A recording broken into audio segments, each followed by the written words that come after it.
Hello everybody, my name is Maddie and welcome back to YN Adventures. We're in part 2 of this Five Nights at Freddy's X-Reader fic. Go back and listen to the first part if you haven't yet, if you'd like to, and send some love to the creator. The original fic is always linked in the description down below, and if you have a fic that you would like for me to read or narrate or react to, leave it in a comment down below and I will check it out. Alright, let's dive into this. Chapter 10. Uniform, check. Phone, check. Snacks, check. Keys, check. Okay, go time. I sat in my car as I waited to see Mike through the glass doors. When I did, I wordlessly greeted and ushered him out. I passed the tables and right in front of the animatronics. Don't worry, guys. We'll get through this together. I took a bite of the cookie I had and marched to the security office, ready to take on the night. 12 a.m. And here we go, ladies and gentlemen. Let the show begin. Time ticked slowly by. Maybe it's because of the threat I know is coming. Tick. I flicked through the cameras like a pro. I hummed a tune as I went, lightening the atmosphere a little. I checked the show stage camera, seeing that Bonnie moved to the party room tables. An evil stare greeted me when I found him. Don't worry, Bonnie, this will be over soon. It peeked down the halls and went back to the show stage cam.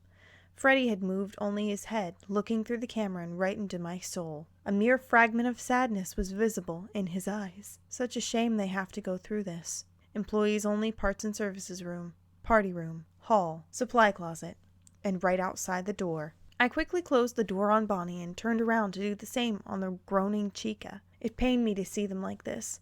There's no way I'm telling Charlie about this. He wouldn't believe me. Heck, I wouldn't believe myself. It all came down to when I was 1 minute till 6 a.m., but the power just had to run out. I sat in the dark, waiting for the clock to strike 6. And then, musical note emoji, musical note emoji, musical note emoji, musical note emoji. Music filled my ears. It was some sort of march song. One that Freddy would play every now and again. And then we have more emojis. I turned to the door on my left and saw white teeth and glowing eye. Freddy's blue eyes. The song ended. A few more seconds and 6 a.m. hit. I knew that was a song of death. I could hear someone heavily breathing right where Freddy was. YN, you almost didn't make it. Sorrow was very evident in his voice. He was so disappointed in himself that he stayed in the shadows. My heart wouldn't stop beating. Well, I would fucking hope not. As I stepped toward him. It's okay, Freddy. Foxy warned me of what I was getting into and what I must do. My hands came eye to contact with his furry cheeks. I leaned forward and placed a chaste kiss on his muzzle. A pleased bear-like grumble emitted from him. What? No one has ever kissed me before. What's going on? I feel like that went from 0 to 50. I don't know. It's not 100. His flustered voice made me giggle. He slowly closed the gap and nuzzled my shoulder. I've never felt this feeling before. What is it? I feel light and pleased, he mumbled. It's okay, Freddy. You'll figure it out. He hummed and nuzzled one more time before heading back to the stage. Chapter 11. I left the office and stood in front of Pirate's Cove. Night 2 down. I think I've got this, Foxy. A single yellow eye looked at me through the crack in the curtain. The storm hasn't blown over yet, lassie. The song be not over till the last chord's note be played. I nodded as the yellow eye disappeared further into the cove. I can feel that scallywag lurking about, and he stinks like Davy Jones' locker. Ya be careful, YN. I will. I checked on the show stage and saw Freddy, Bonnie, and Chica were resting. Good. Okay, so the killer has been here according to Foxy. I love these guys so much. I need so fix this. Is that a 5? I need 5-0 fix this. Don't worry, guys. I'll figure this out. I left the pizzeria to prepare for the next night. Ooh, Freddy POV. Once the door was closed behind YN, I let out a breath I didn't even know I was holding. Oh, thank goodness you didn't finish her off, Freddy. Chica let out as she slouched and sat down. My ears flattened as I felt what humans would call butterflies in my stomach. I don't know what I'd do if I did. She even kissed me right after I recovered my consciousness. Bonnie cackled and patted my back. Old Fazbeaar got a kiss from his favorite person, finally. Freddy, we need to fight this. Freddy, we need to fight this. He's back and ready to strike again. I feel it in me old endo bones. The lass be no longer safe, Foxy warned as he popped his head out of the curtain. Believe me, Foxy, I fear for her. We are, as of right now, mere puppets to William Afton's game of bloody chess. If I had the power, I would protect her, even if it kills me. Not just YN, but all the other little ones. If he is back, then they are in danger too. Chica stepped in, ready for the fight. Bonnie joined too. Yeah, boss. No way am I gonna stand by and watch it all go down again. My thoughts went back to the kiss I received. Then we fight together, to protect the children and YN. Maybe, just maybe, I can receive another kiss. Or something more.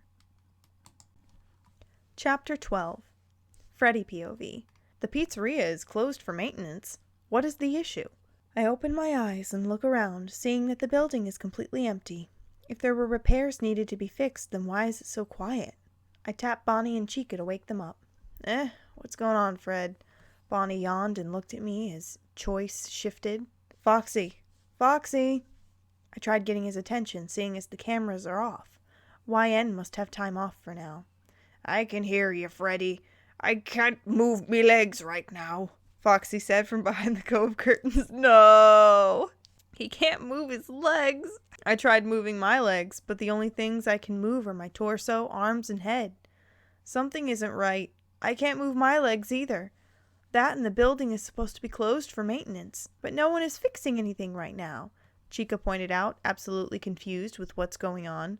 Foxy, can you hear anything from the office? We waited a few minutes till Foxy responded with a no. My grip on my microphone got slightly tighter. Not enough to crush it, though. He's on to her. We can't let him take any more lives. We must fight against his hold on us. Foxy, you'll be the next to activate when she starts her shifts again. Try your hardest to give her time to shut the door. Aye, Captain. You can count on me. We can't have him hurt YN. She's our only hope now. Somebody be coming! We all pretended to shut down, waiting for whomever is coming. Yes, please decrease the amount of power during night shifts. So much power is already costing a lot. She barely has enough power. Yes, sir. Anything else? Not that I can think of. I'll leave you to it. Don't lose your temper, Freddy. Nothing good will come from that. I must find a way to get YN more power. That's it? The small generator in the employee's only garage. It should be hidden under the unused equipment shipments. If I can get enough time and strength during YN's next shift, then I could turn the generator on to give her more power. But right now, I just have to sit and listen to this older mechanic sing nasty songs. I'll need Bonnie to help flush those repulsive songs out of my memory. Chapter 13. It's been a few days since I worked at the pizzeria. They have been taking quite a while to do some maintenance. Tonight I finally get to go back. I walked through the entrance and met with Mike in the office. Hey, YN, I got some bad news, he said as we walked to the party room. I looked at Mike with a concerned look. What did they do? He ran a hand through his tousled hair. Looks like he's been stressed. We had a brief meeting this morning before opening. Turns out they cut a third of the power you have for your night shift. Some of us there who have dealt with the night shift voiced opposition, since we know how bad it's going to get. My heart dropped to my stomach as I looked at the animatronics who were looking back at me with sadness. Freddy was the first to say anything. I'm sorry, Cub. I don't like that nickname. There was nothing we could do. I sighed and nodded. It's okay, Freddy. His ears twitched as he listened to me. However, I may be able to help you during your shift. If I can muster enough power, of course. Both Mike and I were shocked. Mike walked closer to him and spoke. But how? In due time, YN will understand. My security system prevents me to speak of such information. Mike checked his phone and almost peed himself. It's almost 12 a.m. I'll see you later, YN. Good luck. After Mike left, I turned back to the animatronics. How bad is it tonight? Foxy peeked out from behind his cove. Pretty bad, the pirate answered. Uh-oh. Don't be afraid, lassie. You got this under lock and key. Now go before the night begins, Freddy encouraged, reminding me that 12 a.m. is fast approaching. 12 a.m. Okay, Freddy. What was it you wanted me to know? I noticed how the power did indeed drain faster than before. Guess I gotta be more careful. The voicemail mentioned that Foxy needs to be watched and kept in Pirate's Cove. I checked his cove every now and then, seeing that he'd move bit by bit. Once he disappeared from sight. I shuffled through the cams and rushed to shut the left doors. I saw him speed down the hallway. Once the door shut, I heard pounding on the other side. He was right in saying that tonight would be worse. He even took some power away. I turned back to the cams and watched as Freddy struggled to the parts and services door. Through there, he went through a door I hadn't noticed before. After a few minutes, I heard a beeping noise and found that some power was restored. "Freddy, you genius!" I accidentally shouted. After my shift was over, I felt drained. I grabbed my stuff and rushed to the stage. "Freddy, you furry genius." I stepped up and kissed his cheek. I left him flustered as I exited the building. Chapter 14. Mystery POV. I can't stand this anymore. We need to stop this. I know, we're sitting chicks right now. No, Gabriel's right. We may possess these rust buckets, but we share the same feelings and intentions towards the man that killed us. Fritz, they're not rust buckets. We are them and they are us. We know them and they know about us. Susie sighed and looked at me. What did you have in mind then, Gabe? I'm the leader of this group, as is Freddy. It's time I finally step in and lead. We must separate from the animatronics for a while. If he comes inside, we need to follow him. If we follow, then we can figure out his weakness and how to stop him. My friends nodded. Jeremy bit his nails in nervousness. What about Cassidy? We haven't heard from her in so long. She would jump at the chance for her revenge. He has a good point. I'll talk to her. You guys keep an eye on everything while I'm gone. When I get back, this is when we begin our plan. Freddy POV. I'm startled awake by the shift of the child's soul that resides in me. Gabriel? Is everything all right? Sorry, Freddy. Susie, Fritz, Jeremy, Cassidy, and I will be gone for a bit. I can't stand by and watch this happen anymore. I looked around the party room to see my friends all silent and awake. The other souls must be warning them too. We have been protecting these souls for years, keeping them away from William Afton, the man who killed them. Be safe, Gabriel. We can't protect you while you are no longer attached to us. Will do, Freddy.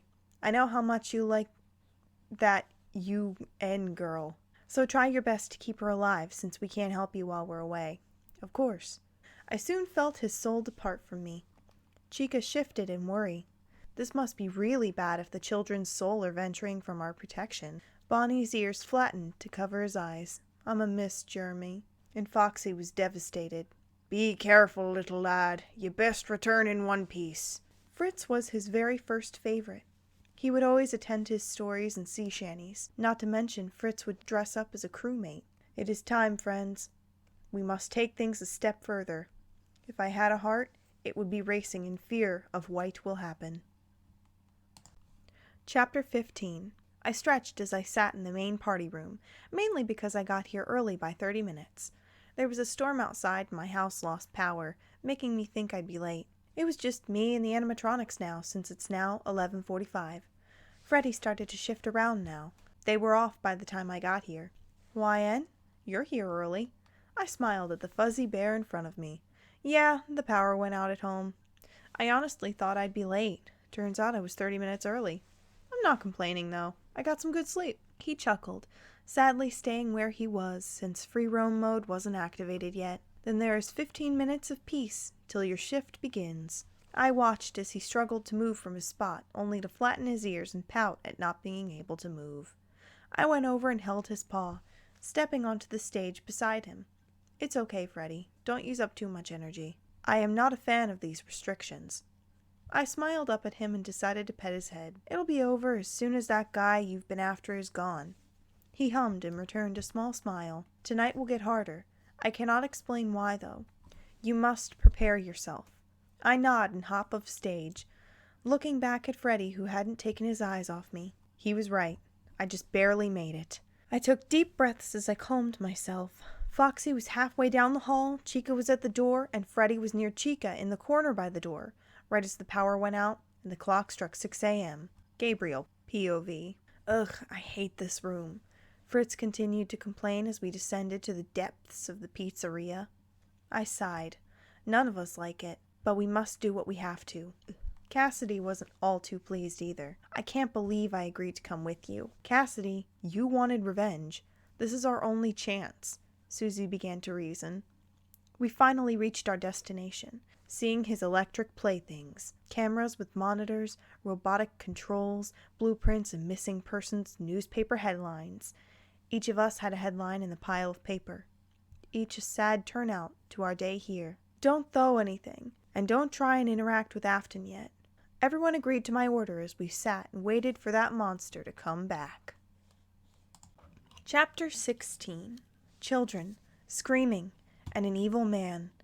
I watched helplessly as 5 children were killed, and their restless souls slowly fading.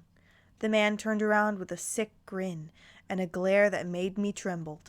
I shot up in bed, soaked from being in a cold sweat. That has to be the worst nightmare I have ever had. This must have been what closed down Freddy's. I did manage to catch the names of the children in newspaper clippings that flashed through my vision. Gabriel, Susie, Fritz, Jeremy, and Cassidy. And that man, he was William Afton, one of the 2 people who created the Fazbear franchise. What could have made him stoop so low? One glance at my clock told me I needed to get up and out for my job. It was already 11 p.m.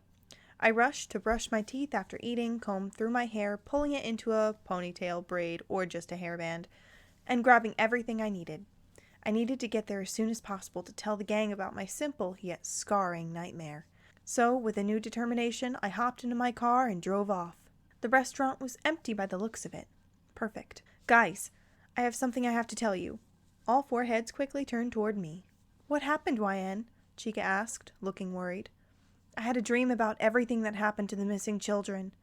I looked at them with pure sadness in my eyes. I had a nightmare about them. Gabriel, Susie, Fritz, Jeremy, and Cassidy.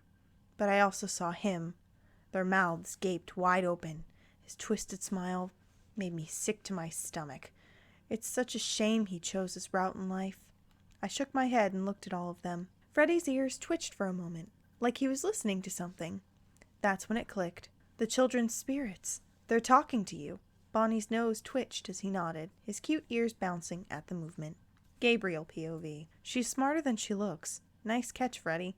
But that's not why we are back. Gabriel, something is terribly wrong. I can feel your soul's anger. Freddy, I honestly wish I had more time to watch after him, but I don't. He's after YN now. Fritz and Jeremy were able to give her that dream she mentioned. As much detail as they could remember. Oh no, she is in danger. Gabriel, we must all work together against what is no longer considered human. We've always worked together to lure him back. This might be our last performance, Freddy. I understand. You will finally be at rest. We will miss you all. We'll miss you guys too. 10 years of friendship. I will always remember, Freddy. Small sobs and sniffles broke the silence. All 8 of us turned to see Cassidy with YN. I'm sorry. I'm just getting the feels. It appears Cassidy gave you a chance to see them and hear them. She nodded and whipped her tears messily. I will still make his afterlife a living, breathing hell of a purgatory. Her words were sharp like knives and ready to put everything she said into action. He will be here tonight. I hate to say it, but YN is the bait. Chapter 17. I exhaled as the night started, shaking in fear and determination. What caused me the most fear was that the lights were red, not the usual yellowy white. Encounter after yet another encounter. They are all in tonight, and it was getting intense very quickly. Halfway through the night, the lights flickered and turned off. Nosferatu. The doors closed, making me worry about the power supply. I could die here and now. Would the spirits and animatronics get their proper revenge if I did? YN. His voice deeper and rougher than normal. My heavy breaths gave my position away. I felt the looming presence of him leaning close, his oddly warm breath fanning across my cheeks. What the fuck? Freddy, what? I was cut off by his kiss. I thought the killer was on the loose. I thought we were gonna fight him. A hungry begging for more kiss. Guys, the killer is escaping. Bang, bang, bang. There goes Foxy, but we didn't stop. I couldn't stop. I didn't want to stop. I didn't want to stop. My brain was all foggy from the kissing and the tough shift, not to mention a sick man on the prowl. This was the distraction I needed. What are you talking about? We don't need to be distracted right now. We're gonna get killed to death. He finally pulled away, licking his lips, and I listened as he opened the door and left after nuzzling my much smaller form, causing the lights to turn on again. My figure was now revealed, disheveled and flustered. Every time I saw him on camera, he was either meddling with his fur, bow tie, top hat, or licking his lips at the camera. I knew it. Something more was off about tonight. I mean, outside of just what happened there. I saw him stalking closer to the office on cams. He stood in the doorway with a wicked grin slapped on him face. These rust buckets can't do their job right. His slow strides got him closer as the 6 a.m. alarm rung out. You'll do just fine. He maked me sick. He failed in trying to touch me as Foxy threw him off me and into Freddy's almost vice-like grip. You were fast, Foxy, I complimented him with a relieved smile. I be glad for the gift, he responded and walked back to the group with me following behind. We left Afton in the room with an old Spring Bonnie suit for the spirits to deal with him. When the spirits got back, we all said our goodbyes to them. May they rest peacefully now. Chapter 18. So that's it then, huh? The spirits moved on, Afton is gone, and the pizzeria is running smoothly. I'm still the night guard, and I'm not complaining. The nights have been quite peaceful, aside from me talking to the animatronics and doing half my actual job. The phone rang, breaking my peaceful snack time. YN, sorry to interrupt you at such an unholy hour, but I'm in desperate need of your help. I can't come up with a good new pitch for the company, and I want your opinion. I checked the time and had 5 hours left on my shift. Come to Fazbear's, I'll let you in. Not 20 minutes later, a rapping on the door caught my attention. I let my brother in and gave him a massive hug. I heard about Afton. I'm so glad you're okay, Marshmallow. Okie dokie, time to give you inspiration. I brought Charlie over to the animatronics. Hey guys, Char here needs help with some inspiration. He works as the CEO of his company. China's eyes lit up. Hi, Charlie. Hi, Chica. They hugged, which was the normal back when we were kids. Foxy did his sit and think habit. Bonnie did a little tune on his guitar while he was thinking. And Freddy just looked at me calmly. Chica gasped and clapped her hands. You could ask for a Fazbear collaboration. Everyone lit up at the idea. Char couldn't have looked happier. Yes! That's perfect! Thank you, Chica. It was nice seeing the two best buddies reunited again. Charlie walked over and patted my shoulder. This will be the best decision I make for the company. This exact spark I needed. Thank you, guys. I shall head home and get some sleep now. We waved as he left, smiles on our faces. My snack break was finally over, so I went back to the office to at least look the part. YN? Freddy stood in the doorway, walking over as he noticed me looking at him. I cannot hold it in any longer. I am absolutely entranced by you. My memories of your kisses don't do the moment justice. His ears twitched in nervousness. I giggled and pulled him closer by his bow tie. Come here, you big teddy bear. A very pleased bear grunt rumbled through his chest as I smashed my lips into his little fluffy tail wiggling in pure bliss. The end. Okay, that happened all at once, I feel like. Jesus Christ. I'm gonna go lie down now. Thank you so much for listening. If you like this video, leave a like down below and consider subscribing for more of me reading the madness that is reader inserts and fan fiction in general. Thank you so much for listening, and see you in the next one.